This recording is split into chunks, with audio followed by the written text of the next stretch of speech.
Hello, Andy. This is Dr. Ravi Shankar, neonatologist, pediatrician, Soumya Children's Hospital, SR Nagar, Hyderabad. ఇవాళ మీ ముందుకు అంటే చిన్న పిల్లల్లో అంటే 1 year కంటే తక్కువ ఉన్న పిల్లల్లో వింటర్లో ఎటువంటి జాగ్రత్తలు తీసుకోవాలో ఆ విషయం గురించి నేను మీతో మటుకి మాట్లాడతాను. ఫస్ట్ అంటే వింటర్ అనేసరికి టెంపరేచర్స్ తగ్గిపోతాయి. అప్పుడప్పుడు 18 degrees 15 degrees అప్పుడప్పుడు బిలో 10 degrees కూడా అది మరి వెళ్ళే ఛాన్స్ ఉంటుంది. సో ఫస్ట్ మనం మటుకి న్యూ బార్న్స్కి వద్దాం. న్యూ బార్న్స్లో పిల్లలు కోల్డ్ అవ్వకూడదు అన్నమాట, అంటే చల్లగా మటుకి అవ్వకూడదు. దాన్నే మనం మటుకి హైపోథర్మియా అంటాం. ఒకవేళ బేబీస్ అంటే చంటి పిల్లలు విదిన్ ద ఫస్ట్ 1 monthలో వాళ్ళు కూల్ అయిపోతే, అంటే జనరల్గా normal body temperature 37 degrees centigrade ఉంటుంది. సో ఆ 37 నుంచి అది తగ్గి 35 32 అలాగని వచ్చింది అంటే పిల్లలు డల్ అయిపోతారు, చిక్కిపోతారు, వెయిట్ అయితే సరిగ్గా వాళ్ళకి మడిగి పెరగరు, ఆయాసం వస్తుంది, ఫీడింగ్స్ సరిగ్గా వాళ్ళు మడిగి తీసుకోలేరు. అట్లాంటి పిల్లలకి ఎవరైతే చల్లగా ఉంటారో వాళ్ళకి రోగ నిరోధక శక్తి అంటే ఇమ్యూనిటీ తగ్గిపోతుంది, వాళ్ళకి ఇన్ఫెక్షన్స్ కూడా వచ్చే ఛాన్స్ ఉంటుంది.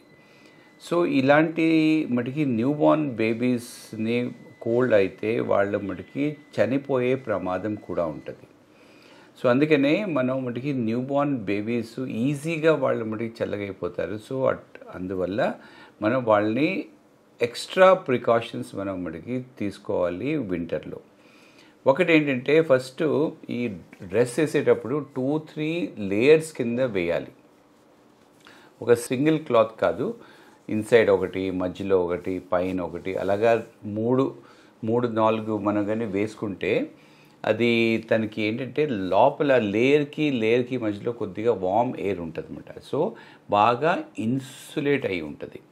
ఇంకోటి ఏంటంటే ఈ హెడ్కి క్యాప్ పెట్టవచ్చు, ఇంకోటి చేతికి మటుకి మిటన్స్, కాల్కి సాక్స్, ఇలాగా ఎక్స్పోజ్ అవ్వకుండా వాళ్ళని పెట్టాలి. అండ్ వాళ్ళని ర్యాప్ చేసి ఉంచాలి, అంటే మరీ టైట్ కాదు, కొద్దిగా లూజ్గా వాళ్ళని మటుకి ర్యాప్ చేసి ఉంచాలి.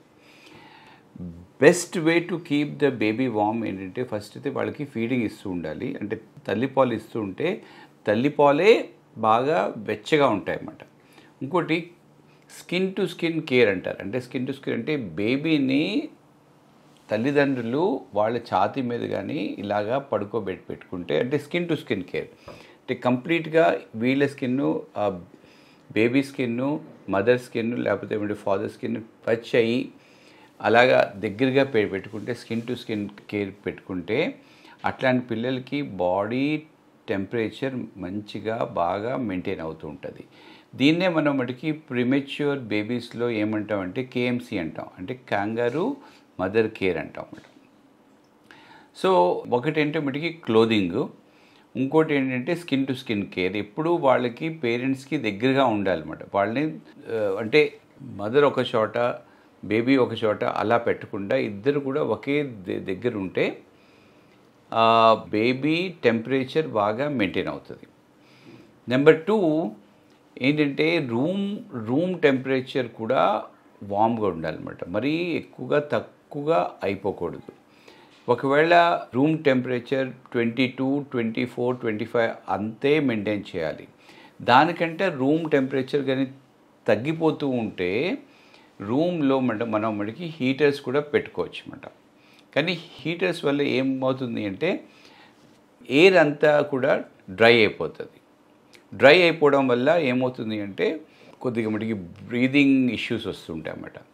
సో అందుకనే కంటిన్యూస్గా అది మటుకి రూమ్ హీటర్స్ పెట్టకుండా అప్పుడప్పుడు ఆన్ చేసి అప్పుడప్పుడు మటుకి ఆఫ్ చేయొచ్చు.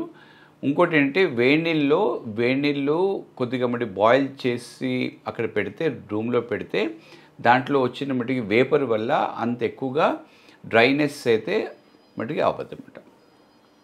సో అంటే ఎప్పుడు కూడా రూమ్లో ఉండే ఎయిర్లో కొద్దిగా ఉండాలన్నమాట, అంటే హ్యూమిడిటీ ఉండాలి.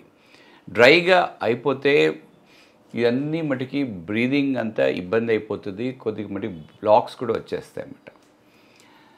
నెంబర్ 2 ఏంటంటే వీళ్ళకి మనం మటుకి ఫీడింగ్ అయితే మటుకి బ్రెస్ట్ ఫీడింగ్ ఇవ్వాలి, బయట పాలు అన్నది మంచిది కాదు. అండ్ వీళ్ళు పెద్దవిగే కొద్ది కూడా స్లోగా మనం వీళ్ళలో బాడీ టెంపరేచర్ మెయింటైన్ చేసే ఎబిలిటీ కొద్దిగా వస్తుంది, వాళ్ళలో కొద్దిగా మెచ్యూరిటీ వస్తుంది అన్నమాట. సో మెచ్యూరిటీ వల్ల వాళ్ళకి మనం కొద్దిగా అంటే అప్పుడే పుట్టిన పిల్లలకి ఎంత ఎక్కువైతే మనం మటుకి క్లోత్స్ వేస్తామో కొద్దిగా మటుకి వయసు వచ్చాక ఆ క్లోత్స్ కొద్దిగా మనం మటుకి తగ్గించవచ్చు. But still sweater, cap, mask, mittens, అంటే మిటన్స్ పెట్టకపోయినా at least cap, sweater and socks అన్నది పెట్టడం చాలా మంచిది. అండ్ ఇంకోటి వాళ్ళు మటుకి ఫ్రీక్వెంట్గా వాళ్ళు స్టూలు, యూరిన్ మరి వెళ్తూ ఉంటారు. సో అందుకనే మనం డైపర్స్ అయితే మనం మటుకి వాడి అది కానీ వెట్ అయిపోతే దాన్ని మటుకి తీయాలి.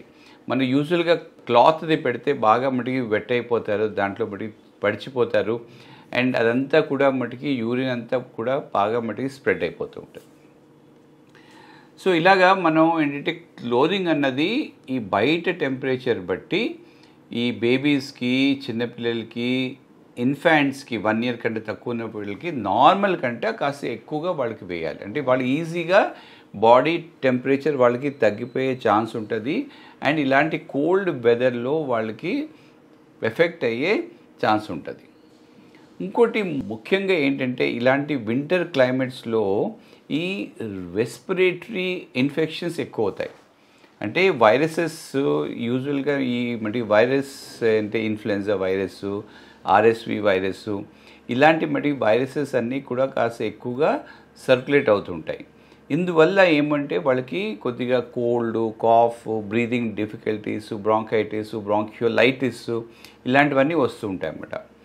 సో ఎస్పెషలీ ఏంటంటే ఎక్కువగా అంటే మనుషులు అంటే ఎక్కువగా మటుకి ఓవర్ క్రౌడింగ్ ఉన్న చోట ఇలాంటి రెస్పిరేటరీ ఇన్ఫెక్షన్స్ అన్నవి కామన్గా మనకు వచ్చేస్తుంటాయి అన్నమాట. సో ఏంటంటే ఫస్ట్ ఇంపార్టెంట్ థింగ్, ఇలాంటి కోల్డ్ వెదర్లో, వింటర్ క్లైమేట్లో మనం పిల్లల్ని ఓవర్ క్రౌడెడ్ ప్లేసెస్లో మనం మనకి తీసుకెళ్ళకూడదు, ఉంచకూడదు. ఇంట్లో ఎక్కువ మంది ఉండడం, ఫంక్షన్స్, లేకపోతే ట్రైన్ ట్రావెలింగ్ ఇలాంటివన్నీ కానీ పెట్టుకుంటే వాళ్ళు ఎక్కువ మంది మనుషుల వల్ల ఒకరి నుంచి ఒకరికి ఈజీగా వాళ్ళకి రెస్పిరేటరీ ఇన్ఫెక్షన్స్ వచ్చే ఛాన్స్ ఉంటుంది అన్నమాట. నెంబర్ 2 ఏంటంటే ఇలాంటి ఇన్ఫెక్షన్స్ రాకుండా ఉండాలి అంటే ఒకటి ఏంటంటే ఫీడింగ్ అన్నది మటుకి బ్రెస్ట్ ఫీడింగ్ అయితే ఇవ్వాలి, దానివల్ల చాలా వరకు ఇమ్యూనిటీ వస్తుంది. నెంబర్ 2 వాళ్ళకి అన్ని రకంగా మటుకి వ్యాక్సినేషన్స్ ప్రాపర్గా ఉండాలన్నమాట. ఇంకోటి ఏంటి అంటే మనం 6 months నుంచి మనం ఇన్ఫ్లుయెన్జా వ్యాక్సిన్ అన్నది కూడా మనం మటుకి ఇవ్వచ్చు అన్నమాట. సో ఇన్ఫ్లుయెన్జా వ్యాక్సిన్ అన్నది 6 monthsకి 7 monthsకి మనం ప్రైమరీ ఇమ్యునైజేషన్ అయితే మనం ఫినిష్ చేయొచ్చు. ఇంకోటి ఏంటంటే వాళ్ళకి విటమిన్ ఏ డ్రాప్స్ అనేవి వస్తాయి అన్నమాట. విటమిన్ ఏ డ్రాప్స్ అరౌండ్ 8-9 monthsకి మనం ఎక్స్ట్రా ఇస్తే వాళ్ళలో ఇమ్యూనిటీ వస్తుంది. ఇయర్ మొత్తం మనం మటుకి విటమిన్ డి డ్రాప్స్ అయితే ఇస్తూ ఉండాలి. అండ్ ఒకవేళ కానీ ప్రిమెచ్యూర్ బేబీస్ అయితే, ప్రిమెచ్యూర్ అంటే వెయిట్ తక్కువ ఉన్న పిల్లలు, మంత్స్ తక్కువ ఉన్న పిల్లలు, ఒకవేళ అట్లాంటి పిల్లలు కానీ పుడితే వాళ్ళకి ఇలాంటి రెస్పిరేటరీ ఇన్ఫెక్షన్స్ రాకుండా ఉండడానికి ఇంకో ఇంజెక్షన్ వస్తుంది. దాన్నే మనం పావ్లిజుమాబ్ అంటాం. అంటే మరీ తక్కువ ఉన్న పిల్లలకి, మరీ తక్కువ వెయిట్ ఉన్న పిల్లలకి మనం అటువంటి ఇంజెక్షన్స్ మంత్లీ అరౌండ్ 5 injections ఇస్తాం అన్నమాట. సో మనం ఏంటంటే ఇలాంటి తక్కువ వెయిట్ ఉన్న పిల్లలకి కూడా మనం ఎక్స్ట్రాగా కొన్ని ఇంజెక్షన్స్ ఇస్తే ఇలాంటి సీరియస్ రెస్పిరేటరీ వైరల్ ఇన్ఫెక్షన్స్ రాకుండా ఉంటాయి. థర్డ్ థింగ్ ఏంటంటే ఒకటి న్యూమోకోకల్ వ్యాక్సినేషన్.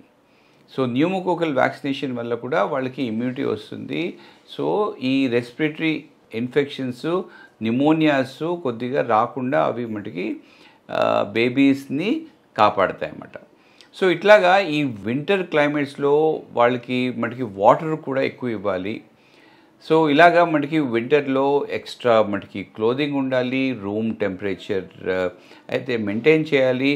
కోల్డ్ ఎయిర్కి ఎక్స్పోజ్ అయితే అవ్వకూడదు. అంటే బాగా బయట చల్లగా ఉంటే వాళ్ళు బైక్స్ మీద వెళ్ళడము, స్కూటర్ మీద వెళ్ళడము, కూర్చొని వెళ్ళడము అట్లాంటివి కోల్డ్ ఎయిర్, కోల్డ్ బ్రీజ్ అన్నది వాళ్ళకి ఎక్స్పోజ్ అవ్వకుండా ఉండాలి. ఇలాంటి కోల్డ్ వెదర్ వల్ల ఇంకోటి ఏంటంటే ఇది మటుకి ఆస్మాటిక్ ప్రాబ్లమ్స్ కూడా వాళ్ళకి మటుకి ట్రిగర్ అవుతూ ఉంటాయి.